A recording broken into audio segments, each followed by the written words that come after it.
आज हम लोग शुरू करते हैं नक्षत्र। नक्षत्र भी अपने आप में एक बहुत बड़ा कोर्स है, ठीक है। लेकिन हम लोग उसका बेसिक करेंगे, जो बड़े बहुत इजी तौर पे हम लोग इसमें प्रेडिक्शन के रूप में देख सकें, ठीक है। तो नक्षत्र 27 होते हैं, सबको पता हुआ है। नक्षत्र के 4 चरण हैं, सबको पता है। तो टोटल 108 पद हो गए या चरण हो गए। हर राशि में 3 नक्षत्र होता है। हर राशि में नक्षत्र का 9 चरण होता है। एक नक्षत्र 13 डिग्री 20 मिनट का होता है। एक चरण 3 डिग्री 20 मिनट का होता है। 3 degree 20 minute into 9 is equal to 30 degree, ठीक है। और हर नक्षत्र का एक स्वामी ग्रह होता है। जैसे हर राशि का एक स्वामी ग्रह होता है, वैसे ही हर नक्षत्र का एक स्वामी ग्रह होता है।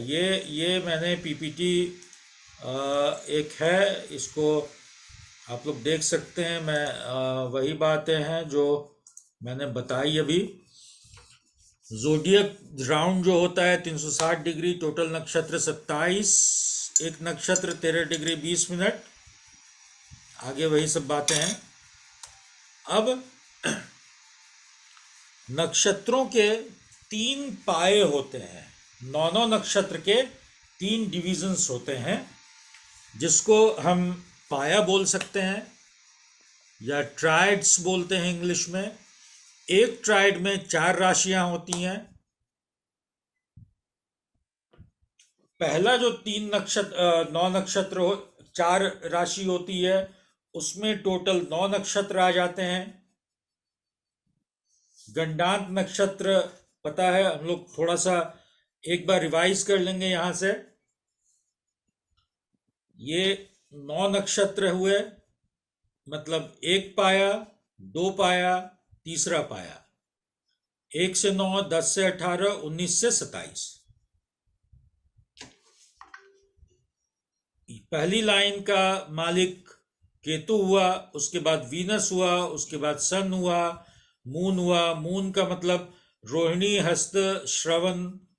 इन तीनों नक्षत्र का मालिक कौन हुआ? चंद्रमा हुआ। मृगशिरा, चित्रा, धनिष्ठा, इसका मालिक मंगल हुआ। आद्रा, स्वाति, शतभिषा, इसका मालिक राहु हुआ। ये भी एक सर्चलाइट है, ये भी एक तरीका है देखने का, और अच्छा तरीका है। बहुत डीप में नहीं जाके अगर आराम से देखना है, लेकिन असरदार रूप में देखना है, तो आज जो हम लोग बात करने वाले हैं या करने जा रहे हैं, ये बड़ा अच्छा तरीका है नक्षत्र के माध्यम से कुंडली को देखना, या जो हम देख रहे हैं उस पर नक्षत्र के भी प्रभाव को देख लेना, ठीक है। तो ये केतु अब क्या है, 1 से 9 हुआ, फिर 10 से 18 हुआ। अब यहां से लेके यहां तक में 4 राशियां आ गई। 4 राशि में 9 नक्षत्र पूरे हो जाते हैं।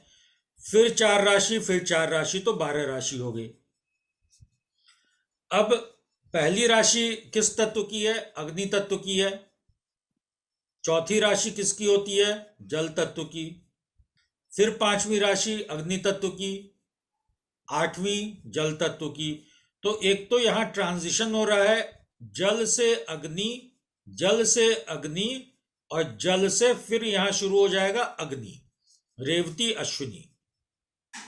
तो ये जल और अग्नि का बड़ा विरोधाभासी संबंध होता है। जल और अग्नि का बड़ा विरोधाभासी संबंध होता है, नंबर 1। नंबर 2, कि जहां पर ये खत्म हो रहा है और जहां से ये शुरू हो रहा है, इनके बीच में कोई इंटरलॉकिंग सिस्टम नहीं है। मैं अगले स्लाइड में बताऊंगा कि वो इंटरलॉकिंग कैसे होती है। तो मतलब ईंट ईंट को आपने ऐसे जोड़ दिया है, ऐसे नहीं जोड़ा है। कोई भी दीवार बनती है तो ईंट के साथ ऐसे ईंट नहीं रखते हैं, ईंट के ऊपर ऐसे रखते हैं, तो वो इंटरलॉक हो जाता है, उसमें मजबूती आती है। यहां पर वो सिस्टम नहीं है। तो ये जो 6 नक्षत्र हैं, अश्लेषा और मघा, ज्येष्ठा मूल और रेवती अश्विनी, इन 6 नक्षत्र को क्या बोलते हैं? गंडांत के नक्षत्र। गंड मतलब गांठ और अंत मतलब अंत। वहां पर जाके गांठ का अंत हो जा रहा है, मतलब वहां पर गांठ नहीं है। तो गंडांत के जो नक्षत्र 6 नक्षत्र होते हैं, उसमें जब जन्म होता है तो इसे अच्छा नहीं माना जाता है। उसी को हम लोग गंडमूल नक्षत्र में जन्म लेना कहते हैं। और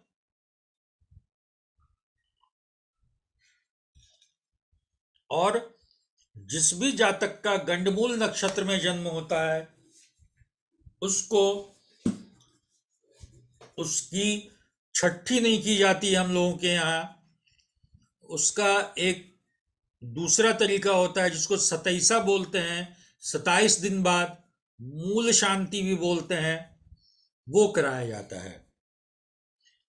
उसको 27 दिन बाद इसलिए होता है क्योंकि 27 दिन बाद चंद्रमा फिर से उसी नक्षत्र में होता है और उस नक्षत्र की शांति करवाते हैं। ठीक है।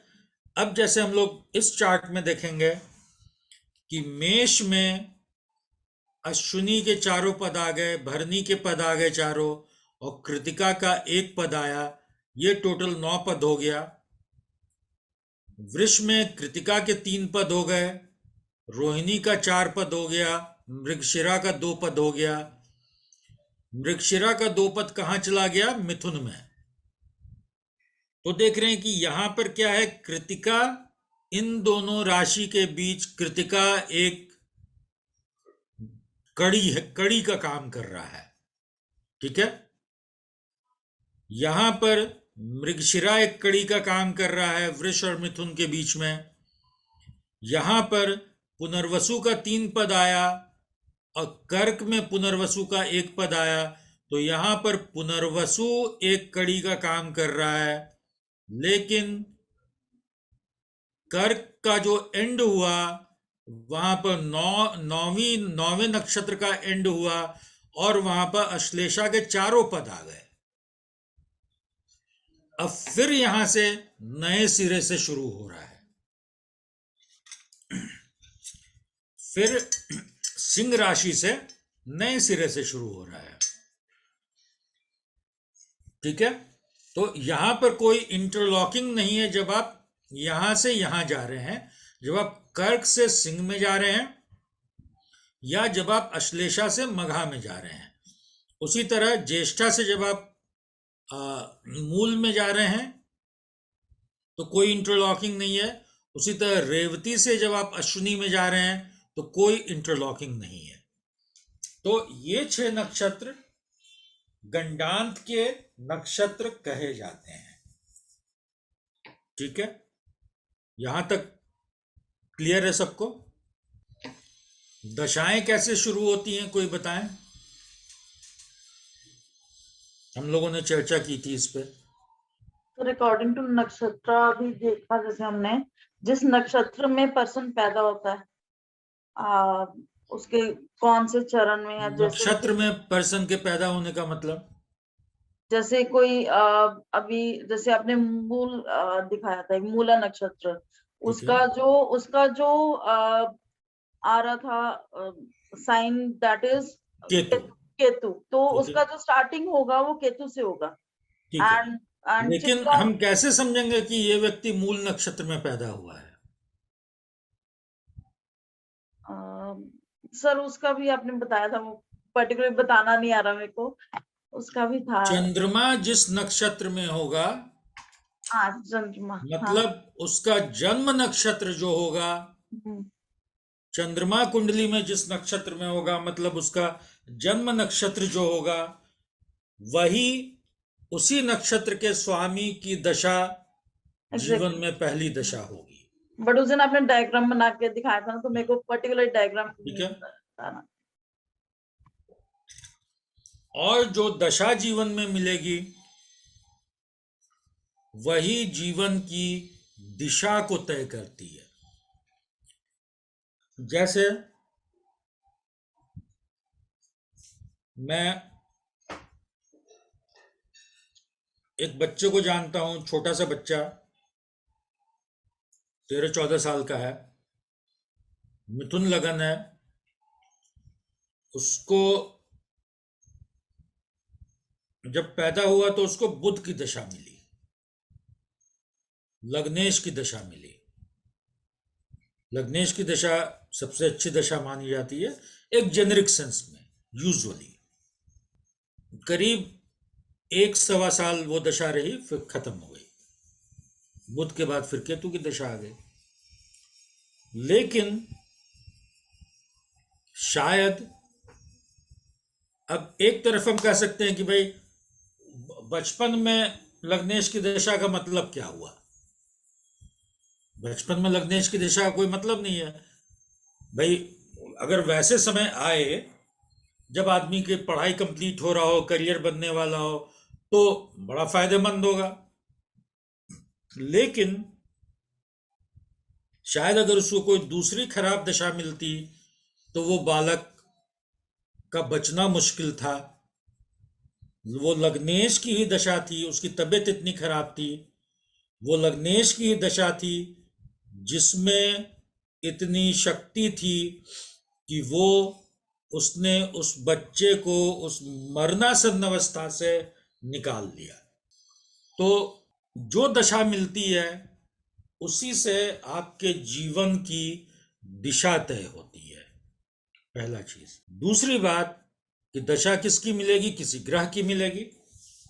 वही ग्रह नक्षत्र के लॉर्ड भी हैं, वही ग्रह राशि के लॉर्ड भी हैं, वही ग्रह योग भी बना रहे हैं। मतलब जो है सो ग्रह है। कोई भी चीज देख लीजिए, अल्टीमेटली फाइनल कल्मिनेशन जाके ग्रह के रूप में ही होता है। भाव तो भाव है क्या, भाव मतलब भावेश, जो ग्रह, भाव मतलब कारक, वो भी ग्रह, दशा वो भी ग्रह, नक्षत्र का लॉर्ड वो भी ग्रह, राशि का लॉर्ड वो भी ग्रह।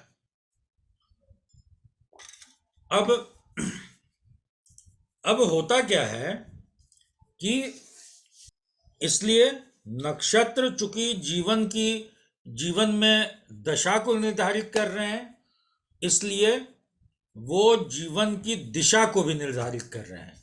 जीवन में पहली दशा जो मिलती है वो बहुत कुछ आपके जीवन के पाथ को डिसाइड कर देती है कि आपको अच्छी दशाएं मिलेंगी लगातार, या मिक्सचर मिलेगा, या खराब दशाएं मिलेंगी। बहुत लोग का जीवन ऐसा होता है कि कुंडली बड़ी अच्छी कहती है, कुंडली बहुत अच्छी है, लेकिन हो कुछ नहीं रहा है, क्योंकि उस अच्छी कुंडली को फलीभूत करने के लिए या कराने के लिए जिन दशाओं की जरूरत है वो दशा उनके जीवन में नहीं आ पाती है। अब स्टैटिक रूप में वो अच्छी कुंडली जितना दे सकती है उतना देती है। तो अब ऐसे में हम लोग अगर बात करें तो ग्रह का भी एक लॉर्ड हुआ, ये नक्षत्र का एक लॉर्ड हुआ, और ग्रह का एक ग्रह अपने आप में एक ग्रह हुआ।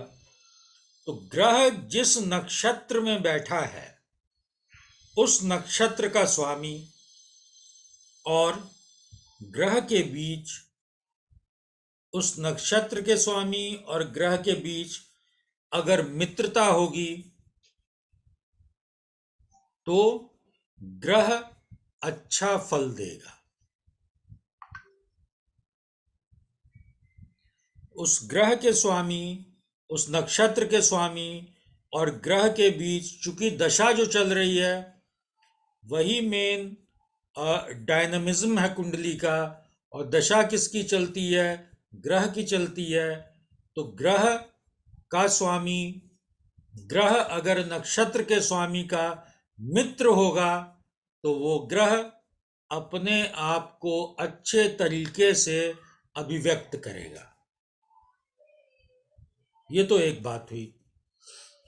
अब दूसरी बात कि इसको हम लोग समझें कैसे, तो सर एक बड़ा सिंपल सा एग्जांपल देते हैं, मैं भी उसी को देख दूंगा कि नक्षत्र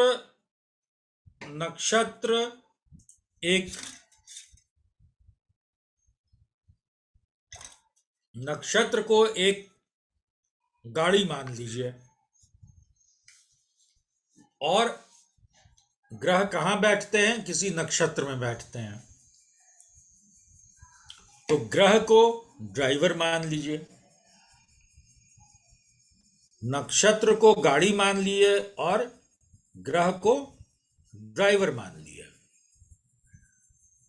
पहली चीज हम लोगों ने कहां पे छोड़ी कि दोनों अगर मित्र होंगे, नक्षत्र के स्वामी और ये ग्रह, तो अच्छा होगा। बड़ा जेनेरिक सा बात है।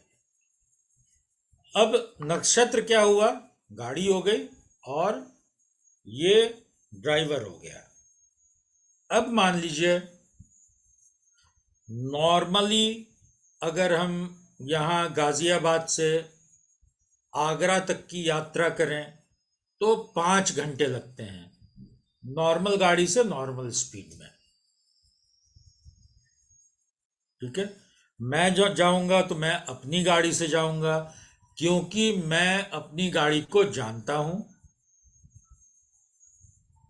मेरा उस पर हाथ सेट है, पांव सेट है, मैं उसको अच्छे से चला लूंगा। गाड़ी भी हमको जानती है, ये आदमी ऐसे ही चलाता है, मैं भी अपनी गाड़ी को जानता हूं कि भाई ये गाड़ी ऐसे अच्छे से चलती है। लेकिन मुझे अगर किसी दूसरे की गाड़ी दे दी जाए, बहुत तेज गाड़ी, मुझे BMW दे दिया जाए, मान लीजिए कि लीजिए इससे आप आगरा जाइए, तो भाई BMW पर तो मैं पहली बार बैठ रहा हूं, तो पहले तो मेरे हाथ पांव फूल जाएंगे कि भाई इस 50 लाख या 1 करोड़ की गाड़ी को चलाना कैसे है। दूसरी चीज कि जब चल जाएगी तो भी दिमाग में एक रहेगा कि भाई दोस्त की गाड़ी है, अपना तो वैगन आया था, थोड़ा बहुत ठुक पिटा भी जाता तो कोई दिक्कत नहीं था, इसका अगर कुछ हो गया तो मरम्मत कराने में बिक जाएंगे। कहने का मतलब कि जब गाड़ी और ड्राइवर दोनों में सामंजस्य होगा, किसी BMW वाले चालक को अगर BMW दे दिया जाए तो वो आगरा पहुंच जाएगा 4 घंटे में, लेकिन मुझे दे दिया जाएगा तो मैं 5 घंटा जो नॉर्मल टाइम है उससे ज्यादा मुझे समय लग जाएगा। अब दूसरी तरफ मुझे दे दिया जाए क्या बोलते हैं, खटारा मारुति 800 दे दिया जाए तो भी ज्यादा समय लग जाएगा। न गाड़ी मुझे पहचान रही है, न मैं गाड़ी को पहचान पा रहा हूं। तो एक सामंजस्य नक्षत्र और ग्रह के बीच होना बहुत जरूरी है। इस सामंजस्य को कहां से देखेंगे?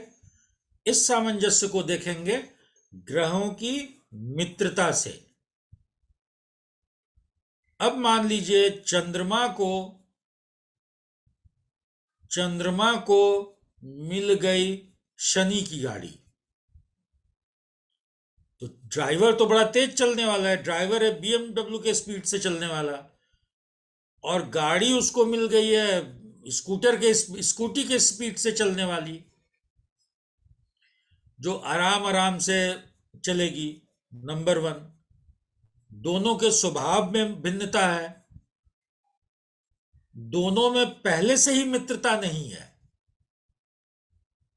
दोनों में पहले से ही मित्रता नहीं है, तो ड्राइवर चाहेगा, चंद्रमा चाहेगा कि मैं तो तुरंत पहुंच जाऊं, 5 घंटा क्या 4 घंटा क्या 3 घंटे में पहुंच जाऊं, और गाड़ी कहेगी कि भाई 5 घंटा क्या आराम से 7-8 घंटा में नाश्ता वाश्ता करते हुए चलेंगे। तो ये जो सामंजस्य की कमी आ गई, ये ग्रह को ठीक से फलीभूत नहीं होने देगी। अब उसी चंद्रमा को मिल गया, उसी चंद्रमा को मिल गई राहु की गाड़ी। तो भाई चंद्रमा तो BMW चलाने वाला है, लेकिन राहु तो वो जेट है जो हम लोग करतब देखते हैं, जो हवाई जहाज का करतब एयर शो में होता है, ऐसे ऐसे वाला। तो राहु की गति किधर को जाएगी पता नहीं है। तो BMW चलाने वाला भी परेशानी में पड़ सकता है जब उसके हाथ में जेट का स्टीयरिंग बोलते हैं, या जो भी हवाई जहाज का बोलते हो, उसका हैंडल थमा दिया जाए। उसको पता ही नहीं कि राहु कब इधर जाएगा, कब इधर जाएगा, कब किधर जाएगा। दूसरा कि भाई चंद्रमा पहले से ही राहु से भयभीत है, चंद्रमा राहु से भयभीत है, और राहु तो चाह रहा है कि हम तो एक्सीडेंट करा के इस चंद्रमा को और खत्म कर दें, क्योंकि उसका काम है चंद्रमा को ग्रहण लगाना, उसकी प्रवृत्ति है चंद्रमा को ग्रहण लगाना। तो राहु चाहेगा कि इस चंद्रमा को हम किसी तरह ध्वस्त करें, और चंद्रमा से उसकी स्पीड संभलते नहीं संभल रही है कि उसको कैसे कंट्रोल करें, कैसे चलाएं। तो ये देखना बड़ा जरूरी है कि ग्रह को जो नक्षत्र मिला है, अब जैसे चंद्रमा की जगह पे अगर हमने शुक्र ले लिया, शुक्र को मिल गई शनि की गाड़ी, तो क्या होगा? शुक्र को मिल गई शनि की गाड़ी तो क्या होगा भाई? शुक्र को कोई हड़बड़ी तो है नहीं, ऑफ कोर्स वो शनि की तरह धीरे चलने वाला नहीं है, लेकिन शुक्र को कोई हड़बड़ी नहीं है किसी तरह का, लग्जूरियस है, आराम पसंद है, दोनों में मित्रता है, दोनों भले ही देर से पहुंचे लेकिन दोनों एंजॉय करते हुए पहुंचेंगे। भले ही देर से पहुंचे शनि की गाड़ी होने के चलते, लेकिन एंजॉय करते हुए पहुंचेंगे।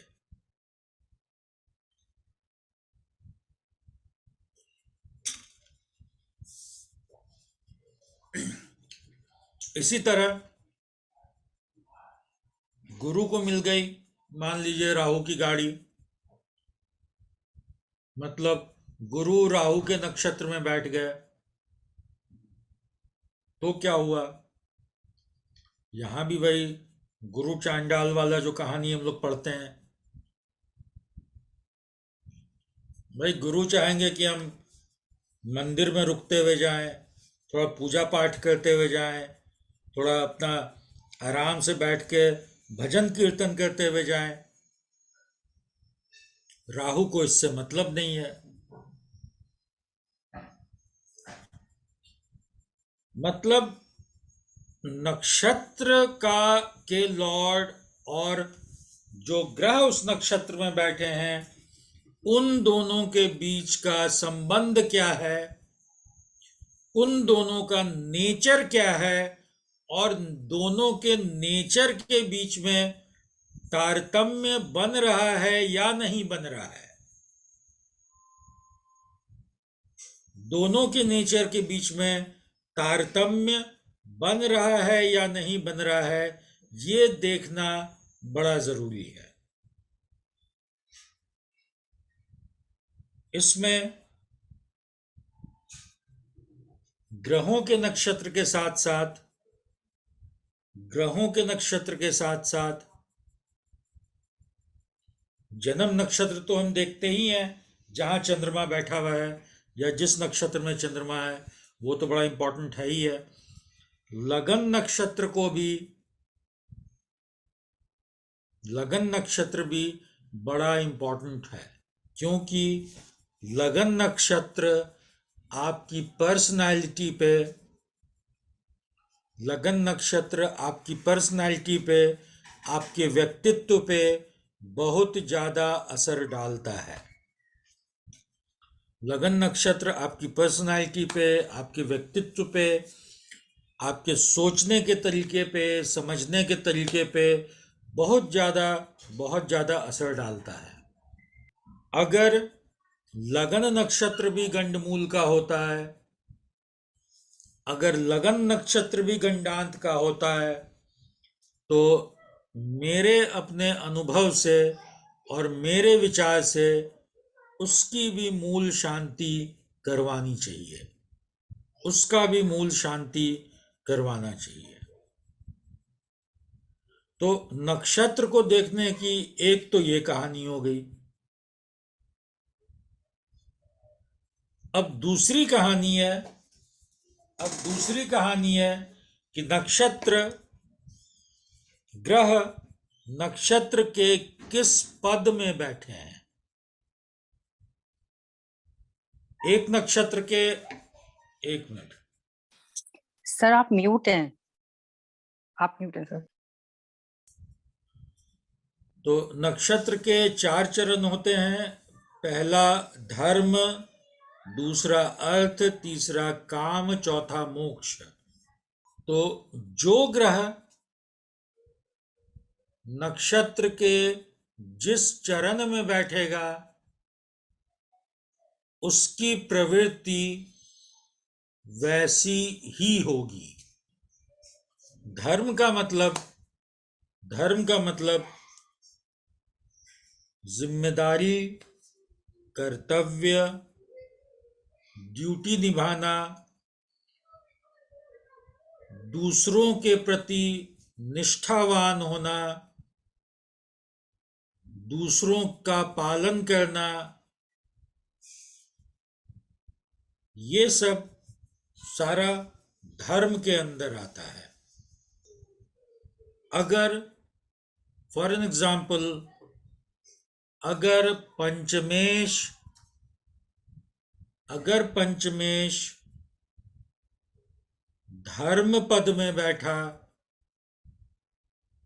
तो हमारे अंदर संतान की जो इच्छा होगी वो इच्छा इन कारणों से होगी। हम जिस विद्या को ग्रहण करेंगे, विद्या को ग्रहण करने के पीछे कारण या मंशा यही होगा। अर्थ, धन, सत्ता, शक्ति, सामर्थ्य। अर्थ का मतलब धन, सत्ता, शक्ति, सामर्थ्य जैसी इन सब चीजों को अर्जित करना। यश, मान, सम्मान जो भी है, ये सब धन के ही रूप है। तो इनको अर्जित करना। जो ग्रह या जो भावेश, हर ग्रह किसी न किसी भाव का मालिक होगा। हर ग्रह किसी न किसी भाव का मालिक होगा। उसके अपने कुछ कारकत्व होंगे। तो उन कारकत्वों के पीछे, उन भावों के काम को करने के पीछे जो मंशा होगी जो उद्देश्य होगा, जो ध्येय होगा, वो इसी से गाइडेड होगा। काम का अर्थ है कामनाओं और इच्छाओं की पूर्ति। मतलब कामनाओं का अर्थ है इच्छाओं और कामनाओं की पूर्ति, प्लस इसी में मोह, माया या मद, अहंकार, ये सब चीज कामनाओं का पार्ट ही है। काम, क्रोध, मद, मोह, लोभ, ईर्ष्या, ये सब हमारी कामनाओं का, ये सब हमारे मन की भावनाओं का पार्ट है। तो जो ग्रह या जो भावेश काम पद में होगा, वो इन सब चीजों को लेकर काम करेगा। और चौथा है मोक्ष। मोक्ष का अर्थ सिर्फ जीवन और मृत्यु से पार पाना ही नहीं है। मोक्ष का अर्थ डिटैचमेंट है। मोक्ष का अर्थ छोड़ना है। मोक्ष का अर्थ त्यागना है। कई बार सप्तमेश अगर मोक्ष पद में हो और बाकी भी दो चार योग बन रहे हो, तो व्यक्ति गृहस्थी छोड़ देगा या स्पाउस को छोड़ देगा या साथ रहते हुए भी छूटा हुआ रहेगा। तो नक्षत्र को देखने के, समझने के और प्रैक्टिकली उसके उपयोग करने के ये दो बड़े अच्छे तरीके हैं। अदरवाइज अगर आप नक्षत्र पढ़ेंगे तो अब उसके बहुत सारे क्लासिफिकेशंस हैं, बहुत सारे 3-4 तरह का क्लासिफिकेशन है। इसी 27 नक्षत्रों को बांटा गया है। नंबर 1, हर नक्षत्र के अपने गुण और अपना धर्म है उसका। हर नक्षत्र के देवता हैं, हर नक्षत्र के अधिदेव हैं, हर नक्षत्र का एक प्रतीक है। जैसे हम लोग इसमें बात करते हैं, राशियों की जब बात करते हैं तो सिंबल्स की बात करते हैं, वहां पर उससे डिफाइन करते हैं। हर नक्षत्र का अपना सिंबल है, प्रतीक है, देवता है, अधिदेव है, उसके अपने गुण और अवगुण हैं। तो उसको अगर आप लोग पढ़ना चाहें तो वो एक बड़ा अलग प्रोसेस है, वो अलग टाइम टेकिंग चीज है। लेकिन प्रिडिक्टिव एस्ट्रोलॉजी में ये सबसे कारगर चीज है कि आप ये देखिए कि कोई भी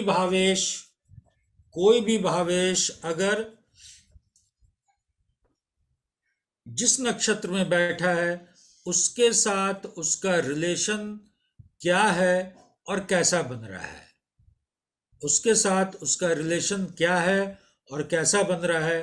क्या सही तरीके से वो गाड़ी उस ड्राइवर को उसके गंतव्य पर तक सही समय पर पहुंचा पाएगी या डिले कराएगी या ऐसे गोता लगवा देगी, क्या करा सकती है। नंबर 1। नंबर 2, ये चरण जो है ये व्यक्ति की मेंटालिटी को समझने का बड़ा उत्तम साधन है। अगर आपने चंद्रमा का नक्षत्र देखा, ऑफ कोर्स चंद्रमा के नक्षत्र के बिना कोई उपाय ही नहीं है, उसका पद देख लें और लगन के नक्षत्र का पद देख लें कि किस पद में लगन का नक्षत्र है, तो इस दो चीज से, बुद्धि और मन से, उस व्यक्ति की मूल प्रवृत्ति के बारे बहुत कुछ जाना और समझा जा सकता है। ठीक है, तो अब अगर कोई सवाल है इस पे तो हम लोग चर्चा करें। सर ये जो सर- टेबल है नक्षत्रों की, इसको याद करने का कोई छोटा तरीका, कोई टिट कैट टाइप? आपको मिले तो हमको भी बताइएगा। है, आपको मिले तो हमको भी बताइएगा। Okay sir. अश्विनी, भरणी, कृतिका, रोहिणी, कृतिका, रोहिणी, मृगशिरा, आद्रा, पुनर्वसु, पुष्य, अश्लेषा। ऐसे ही लिख लिख के याद होगा, पढ़ते पढ़ते याद होगा, लिख लिख के याद होगा। जैसे हम लोग बच्चों को याद करवाते हैं ना, ऐसे सर ऐसे ही गंडम अपने लिए भी करना होगा। सर हाँ सर हेलो हाँ सर। सर गंडमूल का केतु का 3 नक्षत्र और बुध का 3 नक्षत्र।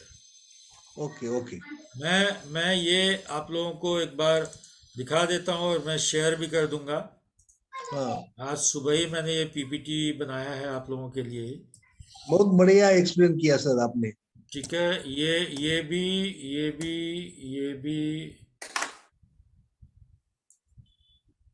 यहाँ पे ऑब्जेक्टिव पर्पस बताता है। ठीक है, यहाँ मैंने गंडमूल का ये लिख दिया है मैंने, कौन कौन से नक्षत्र हैं, कौन कौन से ये है।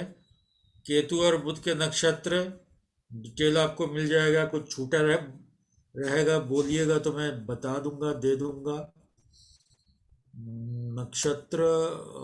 नक्षत्र के चरण। ठीक है, ये यहाँ पे ना लगन और लग्नेश के नक्षत्र की भूमिका पर थोड़ी सी चर्चा है। मेरे पास नोट्स में जो था मैंने इसको डाल दिया है, तो इसको आप लोग पढ़ेंगे तो अच्छा लगेगा। ठीक है, जैसे दुख स्थानों में गया हुआ लग्नेश कमजोर हो गया। ये लास्ट लाइन देखिए, सेकंड लास्ट। दुख स्थानों में गया हुआ लग्नेश कमजोर तो हो गया, लेकिन अगर उसे नक्षत्र मनोनुकूल मिल गया तो वह बाधाओं को पार कर जाता है। इसके विपरीत अच्छे भावों में बैठे लग्नेश को भी अगर विपरीत नक्षत्र मिल गया तो फिर जीवन का पहिया जाम हो सकता है। अगर लगन पंचम नवम के स्वामी को अच्छा नक्षत्र मिल गया तो जीवन में बड़ा स्मूथनेस आ जाता है, जीवन में आप भाग्यशाली हो जाते हैं, चीजें रिलेटिवली बड़े आराम से मिलती हैं, क्योंकि त्रिकोण शुभ भाव हैं, त्रिकोण शुभ भाव हैं और ये जीवन में स्मूथनेस देने का काम करते हैं। हाँ प्रियंका जी। सर इसमें जो आपने धर्म का बताया है वो कैसे देखना है?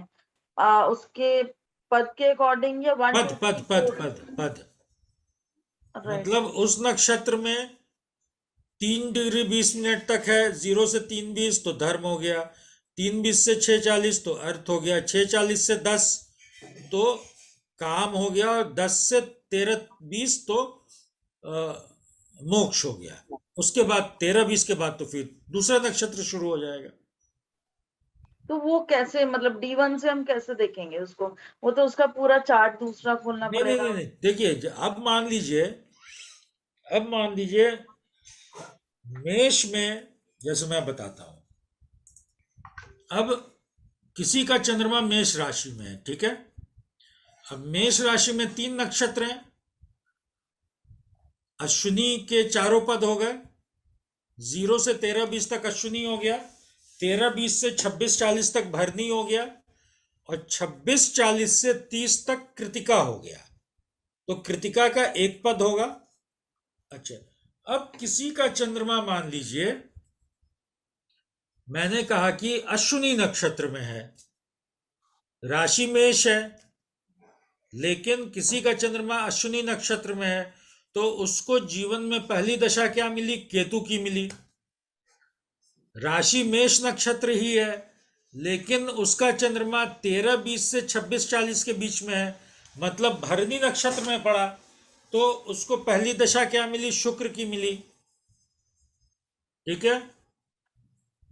तीसरे व्यक्ति की राशि मेष है, लेकिन चंद्रमा की डिग्री 26-40 से 30 के बीच में है, तो ये कहां पड़ा? कृतिका में पड़ा चंद्रमा, तो उसको जीवन में पहली दशा क्या मिलेगी? सूर्य की मिली। ये समझ गए हम लोग? इसमें कोई दिक्कत? मुझे आवाज नहीं सुनाई दे रहा है, किसी कोई दिख भी नहीं रहा है। नहीं, कोई दिक्कत नहीं ठीक है। है, तो ये दशा हम लोग समझ गए कि एक ही राशि में 3 आदमी की एक ही राशि है, लेकिन तीनों के जीवन की दशा की शुरुआत अलग अलग हो सकती है। अब मैंने क्या लिखा है यहां कि मेष में 0 से 13-20 तक क्या है? अश्विनी, और अश्विनी के चारों पद आ गए। अब मैं कहूंगा कि अगर चंद्रमा 1 डिग्री का है तो अश्विनी के पहले पद में है। 0 से 3-20 तक अगर चंद्रमा है तो अश्विनी के पहले पद में है। 3-20 से 6-40 तक है तो अश्विनी के दूसरे पद में है, मतलब अर्थ में है। 0 से 3-20 तक है तो धर्म में है। 3-20 से 6-40 तक है तो दूसरे पद में है, यानी अर्थ में है।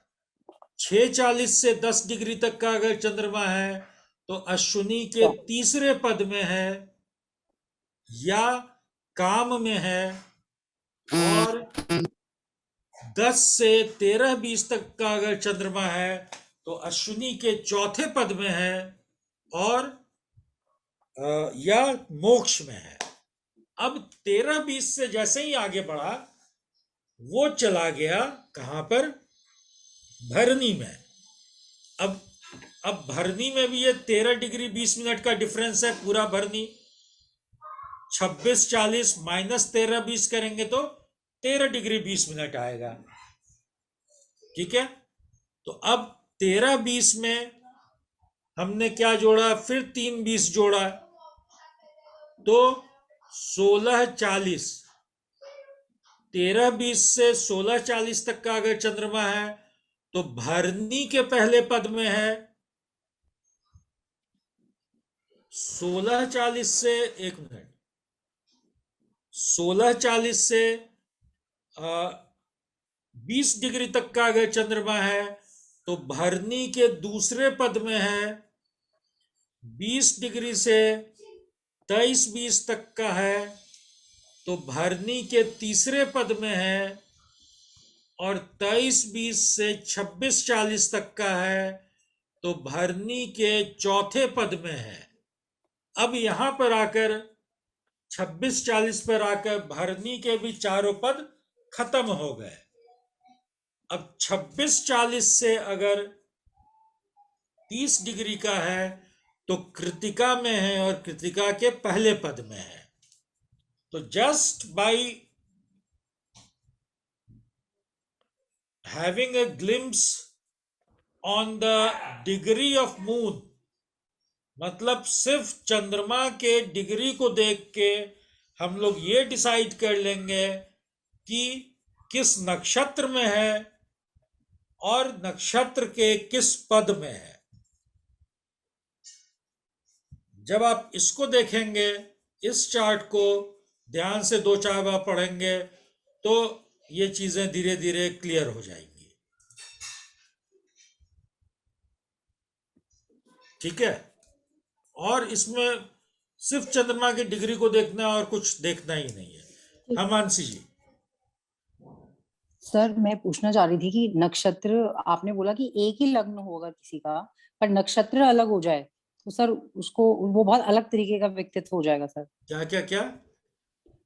अगर सर दो व्यक्तियों का लग्न सेम है पर नक्षत्र अलग हो जाए सर, तो लग्न अलग अलग प्रभाव देगा सर, लगन अलग अलग स्वभाव देगा, अलग अलग। अलग तो देगा। सर मैं यही जानना चाह रही थी सर, जो नया कोर्स स्टार्ट हो रहा है हमारा लग्नाध्याय का, सर हाँ। उसमें ये टॉपिक कवर होगा सर? नहीं, उसमें ये कवर नहीं होगा। ये बिल्कुल नक्षत्र की कहानी है। ये बिल्कुल आपका सवाल या ये टॉपिक, ये नक्षत्र एस्ट्रोलॉजी की बात है। हम लोग जो बात करेंगे लग्नाध्याय में, हम लोग जो बात करेंगे कि लगन को लेकर, जैसे मेष लगन की कुंडली, मेष लगन की कुंडली की क्या विशेषता होती है, ये तो समझना बड़ा आसान है। जैसा हम लोगों ने बार बार चर्चा किया कि जो ग्रह, कौन सा ग्रह अच्छा है, कौन सा ग्रह खराब है, किस लगन में, शायद आप लोग अभी इसको डिसाइड करने लगे होंगे। लेकिन कौन से लगन में कौन से ग्रह किस कॉम्बिनेशन में किस तरह का फल देते हैं या दे सकते हैं, जैसे मैंने कहा, मैंने पिछले बार भी एग्जाम्पल दिया था कि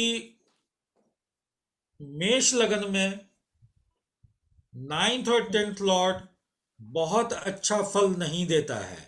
9th और 10th लॉर्ड जब मिलता है तो क्या बोलते हैं, धर्म कर्म अधिपति योग। तो यहां पर ये बहुत अच्छा फल नहीं देगा। क्यों नहीं देगा? इसलिए कि शनि यहां पर जो 10th लॉर्ड है वो 11th लॉर्ड भी होने के चलते पापी ग्रह हो जाते हैं। वो अशुभ ग्रह के रूप में गिनती होती है।